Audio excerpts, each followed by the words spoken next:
Another thing I really wanted to talk to you, David, is about the universe and life. I know many people have their own personal understandings of it, but I really wanted to know, in your own beliefs, in your own opinions, what is the ultimate secret of the universe? The ultimate secret, I would suggest, is, and it's not really a secret, because people have known about it since any time we know. It's just that in the mainstream, that secret is a secret because it's suppressed from the population, because the liberation that the knowledge of that secret gives you in terms of power and perception of self and reality is so powerful that a population with any number of people, really, any sizable number of people in that awareness of this secret would never ever be able to be controlled by a few as people are today. And that secret is that we are, what are we? We are infinite awareness. People say, well, what are we? They look for form, they look for bodies, they look for this, they look for that. No, no. Just imagine awareness. Just awareness. And this awareness is infinite, and this awareness interpenetrates everything. Whether it's a tree, a blade of grass, anything, that awareness is there. The question is, what scale of awareness are you accessing? And that comes from our, what I would suggest is our point, the point of attention of that awareness. What I mean by that is I'm infinite awareness. All that is, has been, and ever can be. All possibility. You know, people say, what do you mean all that is, has been, ever can be? You can't, you can, because what am I saying? I'm saying all possibility. And all possibility must be something that is and isn't, something that is everywhere and nowhere, something that is everything that has been, is, and can be. That's what all possibility is. So we are all possibility awareness.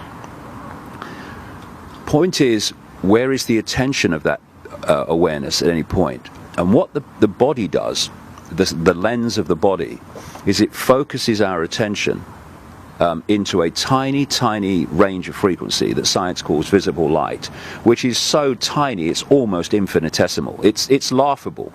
I mean, humans are blind compared with what even mainstream science says exists beyond the visible range. And so that's our point of attention.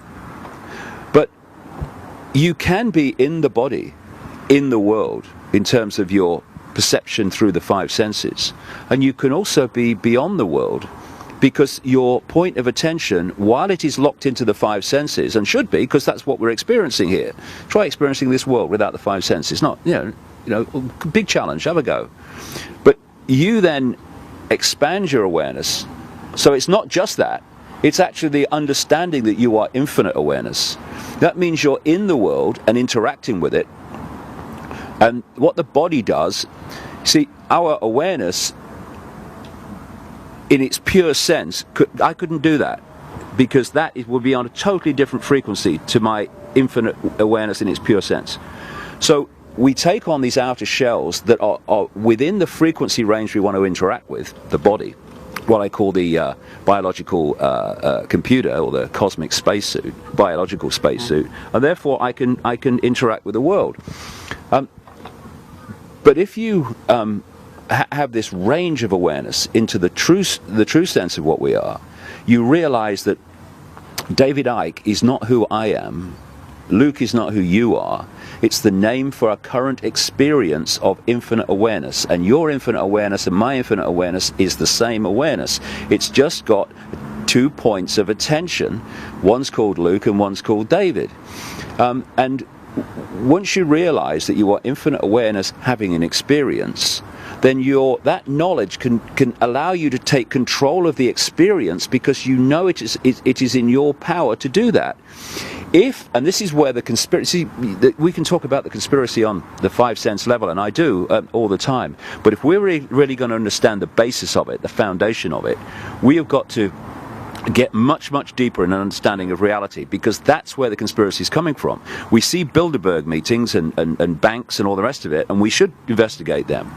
But where it's all coming from are these inner sanctums that understand how reality works and therefore can manipulate a population that they have systematically misled and suppressed so that they don't understand how reality works. And if you understand reality and the interactions of reality and how we create our experience by our sense of reality, then there may be a few of you and the population may be billions. But if you know how it works and the population doesn't, you are in a mega position of power and manipulation over the population.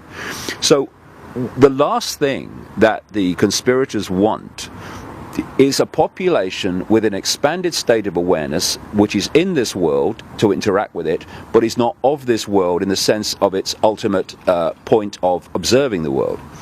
It wants people in the five senses and in the world and of the world. Why? Because once you've removed people from that big picture filter where you see how the dots connect, suddenly the dots don't connect. What the five senses see are dots. They don't see connected dots. This is why the mainstream media, which is a five-sense profession overwhelmingly, will talk about different elements of the world but will never connect them to see the picture and therefore the connections between them. And so when you're in five-sense mode and you've not got this bigger picture filter to see what's really going on, there's only one place you can look to get a fix on the world from information that you are receiving to get that fix, and that is this way. And if you go that way, what comes back in terms of information? The mainstream media, the education system, mainstream Stone Age science, and I'm sorry Stone Age, it's only an analogy, and all the other stuff that's coming back. In other words, this is this conspiracy in one sentence. Pull people into people's sense of attention, point of attention, into the five senses, so that dominates everything. And then program that sense of attention in isolation from its true self with the information you want them to believe and the perception of self of the world you want them to believe. Gotcha. And what do we talk about, Luke? We talk about the fact that there's an awakening going on. Well, what does that mean? You know, the alarm clock's just gone off, or you're getting up. What time is it? No. Awakening, another word for awakening, or another phrase for awakening, is the expansion of point of attention. Yeah. That's what it is. So when people expand that point of attention, it's symbolically, it's like the five senses is looking at this red thing, which is a bit blurred. What's going on? And then as your point of attention expands, you realize it's a brick, and you realize it's a wall, and you realize it's a house, and then you realize it's a town and a city and a planet, and you know, suddenly it makes sense. Yeah. But most people are looking at the blurry brick and saying, this is the real world, and it's really a world a program that we've been put into, so we don't see the real world. And there's a lot more to this world that we actually don't even see or perceive or understand. And many people have actually, when they use DMT, they actually say that this helps them understand the greater understanding of everything.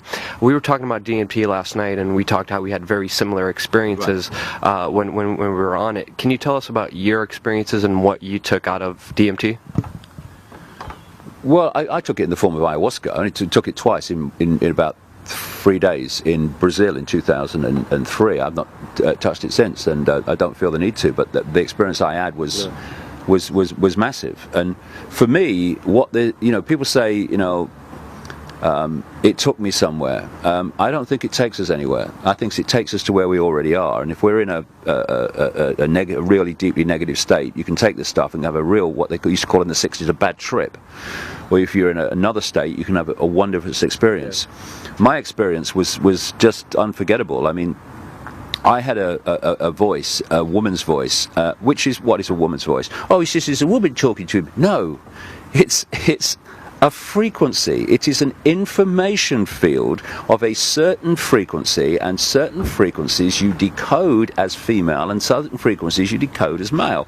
It's a consciousness that is communicating, and almost certainly, it has to be if we're all infinite awareness, it's an expression of your own consciousness, just a very much deeper level of it.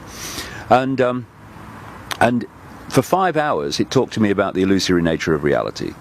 And I had instant recall of every word afterwards, which was amazing in itself. And I was taken to a place, I'm using human language here, taken to a place. It's very hard to describe. Yeah. And I tell you, it's a place that I experienced as beyond the realm of vibration. Because anything that vibrates, this is actually, funnily enough, Luke, this is one of the many really stunning lines that this voice communicated to me. Because when it started off, it said, we're going to take you to where you come from, so you will understand better where you are and where you're coming back to. And then it kept repeating, this is right at the start of this voice starting, 5 hours. Infinite love is the only truth, everything else is illusion. And when you study near-death experiences and all that stuff, when they go into these realms beyond the body, I have never come across anyone that wanted to come back, because they talk about this unbelievable bliss and love and all the rest of it. And anyway, I had this stunning line I was talking about at one point. It said, infinite love is the only truth, everything else is illusion. If it vibrates, it's illusion. Right? Because the pure, infinite, all that is, all possibility, is still and silent. People think that things have to move to be something, and actually silence is all sound. It's all possibility waiting to manifest. So if I'm talking now, I have picked out of that infinite possibility of sound, I have picked out the words that I am talking. And when I stop, apart from the traffic, it's gone back into silence. Within the silence is everything. So I experience this as this silent stillness, as the infinite point of attention. And it took the form of a... this sounds really funny, but if you've experienced it, people know what I mean. I saw it as a shining blackness. Shining blackness. Now, years later, in fact, in the last 12 months, there was a doctor called Ibn Alexander. And he was, I think it's in New York, and he was a neurosurgeon. I think he still is. And he was one of these rigid kind of people. He admits it in his book. I was one of these rigid people. Obviously people would have near-death experiences when he was doing his surgery sometimes, and they'd tell him their stories. And as he said, I thought, oh, that's very interesting. A lot of rubbish, but it's very interesting. And it was like mainstream. This is not possible. This world is all there is. And then he got it was a form of meningitis that was so bad that his brain shut down in every area apart from the most primitive level that was necessary to keep him alive. This man, in effect, died for 7 days. And this is the interesting point which he points out. When people talk about, and there's millions and millions of them now, when they talk about near-death experiences, the mainstream scientists, they go, oh, it is not impossible. Oh, please, God save us from science. And anyway, because what they're doing is they're just reliving their experiences from this part of the brain, and that's what's happening and all that stuff. Well, that part of the brain, in his case, completely shut down. It was inactive, so it ain't coming from there. And he came back. He should not have lived. That was a virtual impossibility for him to live. It was certainly almost absolutely impossible for him, if he did live, to be anything more than a vegetative state.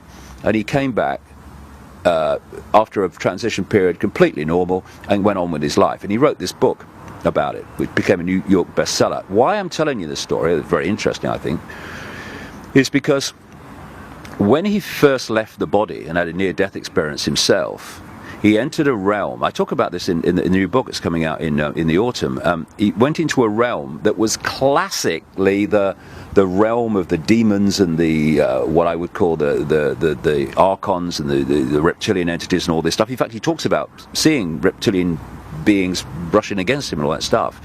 And then a light came down, and he was taken out, what he called through the gate, into this amazing, blissful place, and on and on and on, until, this is where I'm coming round to, he said he was taken to experience the ultimate, the source. And you know what he calls it? The dazzling darkness. Wow. Exactly what I experienced. Yeah. And the dazzling darkness is mesmerizing, because it is all that is, has been, and ever can be. And then we pull that all potential, all possibility, all potential into worlds of certain expressions of that potential, and this is one of them. And so that experience with the ayahuasca, DMT, was massively important for me, because what I did then, you know, what I do when I research, I don't just take one thing and then say, well, that's all right then. I came back to England and I looked at the mainstream science in all the different areas to see if I could confirm that what was being said was true. Everything checked out, the whole bloody thing. And once you've got this point where you realize it's an illusion, you can still interact with the illusion and live in the illusion, but you know it's an illusion, and illusions only control you when you think they're real. This is why it's important to understand the nature of what we're in, because if we think this is solid and all the rest of it, what does solid say immediately? Limitation, can't be done. And yet it's just a holographic projection of infinite possibility, which is totally malleable and can be changed any time. It's fascinating, it's amazing, because just so people know, DMT is a natural recurrent chemical in your brain. It comes out a little bit when you dream, but when you pass away, it's just flooded in your brain, and you could actually take it in the physical form and actually see what happens. I had the very similar experience, just blinding darkness, and then a lady telling me the same thing, that love is the ultimate answer, love is the ultimate solution. It sounds crazy, it sounds insane, but there's a lot more to everything than we actually know. Yeah, though this is an interesting point, because when you look at people in so-called history, way back, take Leonardo da Vinci, and another guy followed him in Italy very soon afterwards, a couple of decades or so, called Giordano Bruno. Da Vinci is remembered by most people as the painter of the Mona Lisa. The man was an absolute technological genius. I mean, I've seen documentaries about him, and he was 500 years ago, where they found his notebooks. Interestingly, one of the biggest collections of Da Vinci's drawings and stuff is at Windsor Castle, and one of his notebooks is owned by Bill Gates. I mean, these people know, you know, about a lot of this stuff, so they just keep it from us. And this documentary took drawings and technical text which he wrote in these notebooks, and they tried to make it, and it worked. Sikorsky, with the development of the helicopters, said that he studied Da Vinci's work on that form of flight, because Da Vinci was obsessed with flying. And the first kind of armored tank type vehicle he drew and designed 500 years ago. An interesting thing too, in those days there was no copyright, so there was a fundamental flaw in every single thing that was in that notebook. Everything he designed, what he'd done is take one part of it and turn it over the opposite way. So if anyone found the notebook, they wouldn't be able to build it. It wouldn't work. But he knew that. Why I'm telling you this story, and why I'm going on to talk about briefly Giordano Bruno, who was burned at the stake by the Roman Inquisition in 1600 for the crime of saying there are multiple worlds and supporting things like the earth goes round the sun and, you know, all the rest of it. These people, when you read their stuff, were so far advanced of their era. And what people say about them, even today, like Da Vinci, is he was hundreds of years ahead of his time. He wasn't. He wasn't. He was beyond time, right? This is the key to understanding this stuff. We are within this frequency range I'm talking about with within the five senses, and most people are held in that frequency range. That frequency range is a range of energy, which means a range of information. If you can expand your mind and go beyond that into those upper realms, you're going into another level of information, inspiration, insight, and understanding. Now, we think of a linear Stone Age through Middle Age, through Victorian Age into Modern Age, and we see that progression. This level of awareness, but that's just a sequence of events within this tiny frequency range. That level of awareness is always there. It has always been there. In the Stone Age, if anyone could have expanded their mind, they could have got into that level of insight. And all the people like Da Vinci are doing, and Bruno were doing, is in their era, when most people were so suppressed, not least in those days because religion was absolutely squeezing people's sense of perception, they were going into these realms where this knowledge existed. And when they bring it from the unseen into the seen, they're caught ahead of their time, and all they do is accessing the library. So when you talk about, you know, a female voice saying everything is love, and I talk about a female voice saying everything is love, and I see this sparkling darkness, and you see this sparkling darkness, and Ibn Alexander, the doctor, sees the dazzling darkness, all you're doing is expanding your mind and going into that level of reality where you can experience these things and get the insight from them. It is so simple. But the worst nightmare of the conspiracy is having people go in there because they see the bloody conspiracy. So you've got to keep them here, and that's what it's all about. That's what microchipping's about. That's what transhumanism is all about. It's about fusing microchips and fusing technology with the body to stop it being its true design, which is to be a vehicle for the body to experience this reality, but also allowing consciousness to expand beyond. They want to stop the second bit. That's what the microchip's about, really. I mean, many other things, but certainly that. Fascinating stuff. I know we were only supposed to do 5 minutes. I think we went way over that. 5 minutes with me. I've got verbal diarrhea. Amazing stuff. I just want to thank you so much for everything, David. DavidIke.com. Check out the website, and just fascinating. The people's Appreciate voice. He's on it.